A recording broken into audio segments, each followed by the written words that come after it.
இது முனிஸ்மிஸ் சேனல். இந்த சேனலில் 10ஆம் வகுப்பு கணக்கில் உள்ள கணக்குகளை பார்த்துட்டு வரோம். இன்றைக்கு வீடியோவில் 10ஆம் வகுப்பு கணக்கில் பயிற்சி 2.4 உள்ள 1வது கணக்கில் 3வது கணக்கு பார்ப்போம்.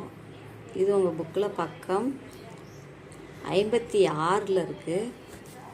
பின்னர் தொடர்ச்சி அடுத்த 3 உறுப்புகளை காண்க அப்படின்னு 1/4, 2/9, 3/16. இந்த 1/4 நம்ம 1/2² எழுதலாம்.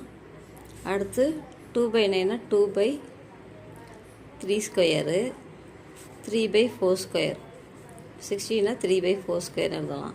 அடுத்தது 4/5², 25. அடுத்த உறுப்பு 5/6², 36. அடுத்த உறுப்பு 6/7², 49.